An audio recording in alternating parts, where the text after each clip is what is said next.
ఖమ్మం జిల్లా రఘునాథపాలెం మండలం పువ్వాడ ఉదయనగర్ ఇండిపెండెంట్ అభ్యర్థిగా గొలుసు నరసింహరావు ఎన్నికల ప్రచారం నిర్వహించారు. పువ్వాడ ఉదయనగర్లో అవినీతి అక్రమాలకు అవకాశం ఇవ్వకుండా పాలన అందిస్తానని, ఒక్కసారి అవకాశం ఇవ్వాలని విజ్ఞప్తి చేశారు. కుల మత రాజకీయాలకు అతీతంగా ప్రశాంతమైన పాలన అందిస్తానని హామీ ఇచ్చారు.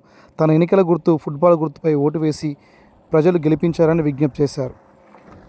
తనతో పాటు 6 వార్డు సభ్యులుగా పోటీ చేస్తున్నారని, ప్రజలు వారిని కూడా ఆశీర్వదించి గెలిపించారని విజ్ఞప్తి చేశారు.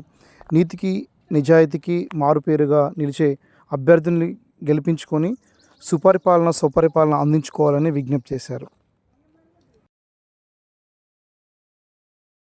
వాళ్ళతో పోరాడతాను, తెచ్చి ప్రజలకి అన్నీ అందించే మార్గం నేను తీసుకుంటాను. నాకు వాళ్ళు ఈ అవకాశం ఇచ్చినందుకు వాళ్ళకి ధన్యవాదాలు తెలుసుకుంటున్నాను. గుర్తు పేరు చెప్పు. మా గుర్తు బాల్ గుర్తు, ఫుట్బాల్ గుర్తు నాది.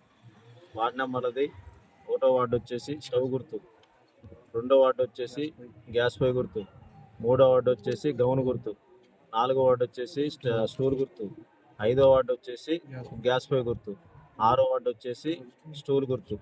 వీళ్ళందరినీ కూడా మంచిగా పెట్టుకోవడం జరిగింది. మా కార్యకర్తలు కూడా మంచిగా పనిచేస్తున్నారు. మాకు ఏ రాజకీయాలు కానీ శత్రువులు కాదు.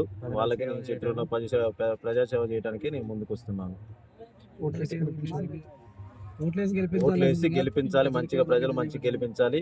వాళ్ళందరూ నేను ఉంటాను. ప్రతి గడపకి వెళ్తాను. ప్రతి గడపలో ఏ సమస్య ఉన్నా చూసుకుంటాను. ప్రతి ఇంటికి నేను ఒక బిడ్డగా వెళ్తాను. జై తెలంగాణ.